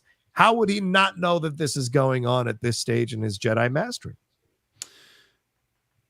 So again, I actually, John's point about the High Republic novels is 100% well taken. That like, if you're a nerd and you read all the Star Wars books, that's great. Most people who appreciate and enjoy Star Wars haven't read them. So that being said, which I think is totally fair, they do a little bit of the same thing. Like, look, the High Republic novels have a bunch of shit going down, and for most of it, Yoda's just absent because you can't use Yoda all the time because he's so powerful and so beloved. So you can't do a lot. So Yoda's doing his own thing a lot of the time. And Yoda does cover things up. So if he is complicit, as we're saying in this, when you get in, if you were to get into a season 2, it doesn't tarnish Yoda any more than any of the other things that Yoda has done in the books and the movies. Like, but I would argue that Yoda also plays the long game. Like Yoda might say, look, this all needs to happen because I sense that the Force is going and there's a bigger thing at play and I need to like really focus on that. Yeah. So I think that, you know, for Yoda, finding out what happened, being like, okay, this sucks. Like what the Jedi did 16 years ago and they covered it up. You know, aware of it, I was not, but this is not good. Vernestra, I understand what you did, but good choice it was not. But like, he's going to be more focused on, well, your apprentice is off here doing this. Are the Sith back? Like, that's the real concern. Right. And then if they did do that in season 2, you're going to run into the exact same problem they kind of were running into this season, which is when Yoda's in the High Council chamber in the Phantom Menace, he doesn't seem to know that the Sith have been around for a while either. So however involved he can be in what goes on in a potential season 2, if that were to ever happen, he can't be that involved because he can't know all the things that are going on here, because Darth Plagueis doing what he does and getting Sheev Palpatine to be his apprentice, and Sheev Palpatine going to become a senator in Naboo so he can get to Coruscant and become the chancellor and then become the emperor. Yoda can't see that coming. So that's where, like, you know, it makes sense that she went to Yoda at the end. It makes sense that that was that final shot, but you can only do so much with him until you do start to fuck with canon. Right. We're going to we got 5. Oh, Shannon, do you want to chime in on that one, or are you good with what Michael said? All right. We got 5 more of these to go. Let me take a quick break so I know where to put the commercials for our podcast version of the show. We'll be right back in like 3 seconds right after this. I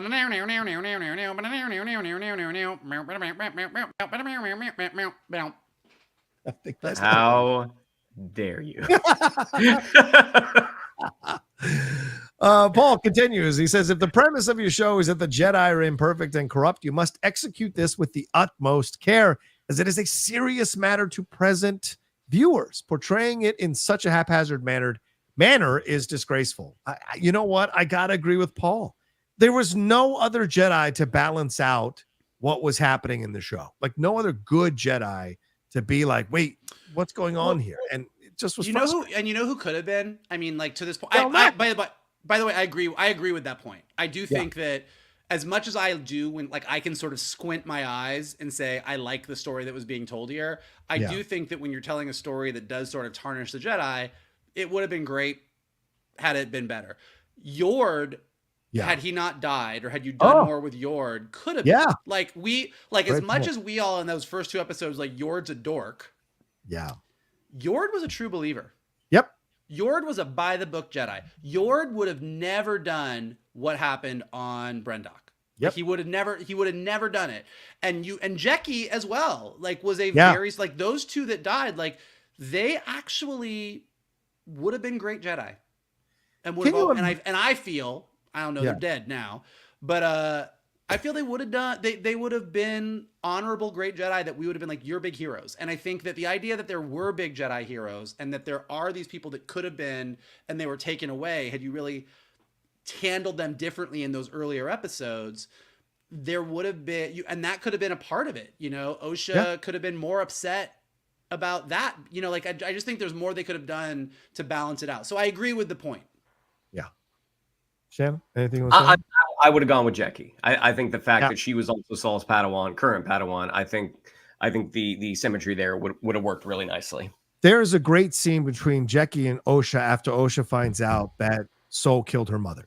There is a great scene that could have happened with Saul in the middle and Jeki and Osha battling it out over what was revealed.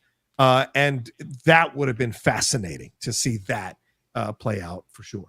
And I agree with Yord. That's a great point, Michael. He would have absolutely been by the book. Pierre J says the best thing about the show was the online discourse. Way more entertaining / interesting than the show as a whole. Tapping out on Star Wars until Andor season 2 or Mando season 4. No excitement for Skeleton Crew. Good job, guys. Thank you. I will say what I love is I don't love some of the discourse online because some of the more toxic things drive me crazy. Sure. But I actually love arguing about Star Wars. Like if we could just put away the fact that we're all so angry at each other about it, I actually love talking to these guys about Acolyte and Last Jedi, which I like and they do not. I think actually arguing about Star Wars and what Star Wars means and what works and what doesn't work is super fun if we just didn't get so upset. Yeah, true. And just to clarify, I like the last hour and a half of Last Jedi. It's the first half hour. Mama joke. There's no place. You go ahead. I do not. Yeah. Alan Smithy says, gotta support the rare but wonderful live Geek Buddies episodes. Thanks for the show, buds. The Acolyte is a great show about how the Jedi should smoke more space weed and chill the Gandalf out like he does in Middle Earth. Chill, Master Soul. Remove stick from behind. Not now. I guess not. No. Yeah.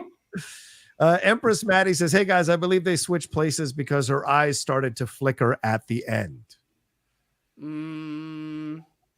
Okay, the fact that you have to say I believe, it already means that the show did not do a good job of making it clear, which is the problem. May and Osha switched places at the end? Yeah, I think that's what she's saying, that they switched places because her eyes started to flicker at the end. I do not agree. So. Yeah. Let's see. El Gallo Loco. What's up, man? Says, even Yoda and Mace Windu themselves kept information and secrets from the Senate in the prequel movies. Even kept the secret from Luke regarding his twin sister in the original trilogy. Well, that's more George Lucas, but yes, sure. Yoda kept that secret, but yeah. Okay. I mean, Yoda almost took the secret to his deathbed. That's true. Didn't answer Luke several times. Yeah. Time to sleep. Time to sleep. Finally was like, your father he is. Like, it took him a while to get there. He just wanted to make sure he was in the right position before he peaced out. Yes, boys and gentlemen, if y'all were given the pen, what is a Star Wars story that y'all would like to see TV or movie series? What would be your pitch? I have one, and I'm not telling you. Ooh, massive. Okay, good. No, I actually was just talking to somebody about it. Like, I had a long conversation with a good buddy of ours, Blue, about what I would do for the next chapter of Star Wars. And I was telling someone about it, and they were like, you should write that as a sample and just change it a little bit so it's not Star Wars. And then if you write it, maybe you'll get yourself a writing gig on Star Wars. And I was like, you know what? Maybe I'm going to do that. But I do have one. Yeah, that's how Zack Snyder got Rebel Moon. Go ahead. I definitely think Star Wars does need to push into the future in terms of the timeline. I still think in the Empire timeline, there's still a lot of stories to tell, and I would like to see Doc Aphra make the jump from page to screen. I agree that like Doc Aphra should 1000% be a character in a live action Star Wars universe. And I will also say, without getting into anything specific, that I do, and I've said this before on the show, I think the through line, and this is where I think Leslye Headland was on the right track, execution aside, the through line from the High Republic to the prequels, to the original trilogy, to the new trilogy to a degree is, particularly Last Jedi, is what the fuck with the Jedi Order? Like, what is it? What is the balance in the Force? What is the Jedi Order? Does the Jedi Order even make sense? Yeah. And I think moving forward, where you don't have the Skywalker saga, you don't have the Empire anymore, you don't really have the First Order, figuring out this, this sounds so political and boring and not exciting, but George Lucas sort of set up this universe, which is, what is the relationship between the Galactic Republic and the Jedi Council? Like, how does that work? Because it continues to not seem to be working. And I think that's actually interesting. How did it ever work? Because as you said, all you've ever seen is when it doesn't work, which is really confusing. RX says, what era of Star Wars would you like explored in depth with a little darkness? Oh, by the way, my answer to this one is Bloodlines, the Princess Leia story. I want that one where she gets confronted about having Vader as her dad, and everyone finds out in the galaxy, and Mon Mothma moves some political, or does some political moves to kind of go against her. I love that story. Anyway, Eric says, what era of Star Wars would you like explored in depth with a little darkness? Love the Geek Buddies. I mean, I'm with Shannon. I think the thing that I would be most interested in right now is the era of Star Wars that I want to see explored is like 30 years past Rise of Skywalker. Agreed. Which we might be getting if we get that older Rey movie from Sean Levy, possibly. Yeah, I know. We will see. All right, that's it. That's all of them. Let's get on out of here. It's late. Both of you gentlemen have been working today. Me too. So let's go rest. Thank you all so much. Michael. Oh, no, actually, Shannon, final words on this season of The Acolyte as we wrap up our conversations. This was not my jam, but if it was yours, I am thrilled, and I wish I had experienced the show through your eyes. And what am I doing the thing now? Sorry. What am I doing our sign off thing? No. Yeah, not yet. Oh, okay. What happens with a live show? So that was it. If you loved it, great. I'm thrilled for you. Okay, Michael. Final thoughts on this show's season as we wrap up. I think we've been pretty clear on what works and what doesn't work. I'm glad that we actually had some really deep, nuanced conversations and didn't just call it all amazing or all garbage. I think it was fun to sort of talk about the little gems that worked with this one. And I feel like in the long term, I'm going to have a soft spot for The Acolyte where a lot of people are not. And I totally get why they don't. But I really think the story that was told when you're not paying attention to how it was told was pretty cool. And really quick, since it just popped up in the chat, which berry in the big city falls to the dark side? It's obviously raspberry tart. Mrs. Crumb Cake. Ooh, great choice. I love Miss Crumb Cake. I have a t-shirt with a Miss Crumb Cake on it. So yeah, great choice. There you go. Well, that's here's my final thoughts. It was a 50 to 60, a 5 or 6 on a scale of 10. Some really interesting ideas, really cool concepts, and people are going to get mad. Like the prequel trilogy, the execution for it was lacking. There were some questionable acting going on, questionable writing, questionable directing. And so for me, I can't separate that out from what was such great concepts. And I wish that it had just been tighter. And I wish this could have been a really powerful story told by Leslye Headland, who is a creator I really respect and enjoy. And it's at the end of the day, I just feel disappointed. And I wish it could have been a lot stronger with much more character development and storyline development that could have hit us with a bang and got us excited to explore even more of this era of Star Wars. And for me, it didn't. But if you did, as Shannon said, more power to you. All right, that's our spoiler review here of episode 8 of The Acolyte and our general overall thoughts on the entire series. Thank you so much for joining us live. And if you're watching later, thanks as well for joining us and watching us afterwards. Shannon, what do we have to tell the fine folks? Yeah, if you'd like to follow us on social media, on Twitter, it's at Geek_Buddies, on Instagram at _Geek_Buddies. If you'd like to follow me on social media, on Twitter, it's at Shannon_McClung, on Instagram at Shannon the Geek Buddy. If you'd like to follow Mr. Vogel, it is at MK2. If you'd like to follow Mr. Rocha, it is at The Rocha Says. Mikey? Smash that like button below. Leave your comments. And if the chat was pretty exciting, but if you are watching us on YouTube, leave the comments in the chat below. Let us know what you thought about The Acolyte, what worked, what didn't work, what are you excited about, what do you never want to see again? Probably Basil. Subscribe to Johnny's Outlaw Nation page. Check out all the amazing content he's got there. If you're listening to us on the podcast, leave us some stars and comments so we go up in the rankings. And as always, the best thing you can do is retweet this video, post it on your socials, send it to your friends, and tell them to hang out with your buddies, the Geek Buddies. There you go. Thank you all so much. And I think we should end on Smithy's final comments here. Final thoughts. They had an opportunity to give us the first Star Wars ass shot, and they chickened out. That's for sure. That's I wish they had, girl. Ooh. They'd have set some people on fire. All right. Thank you all so much. Much love. We'll talk to you next time. Don't forget our main show coming up later on this week here. And if you missed it, we did our review of House of the Dragon. That is out for you all for the most recent episode of House of the Dragon to enjoy. And thanks for going with us on this journey. And we'll talk to you next time with another brand new spoiler review or episode here from the Geek Buddies! Hey!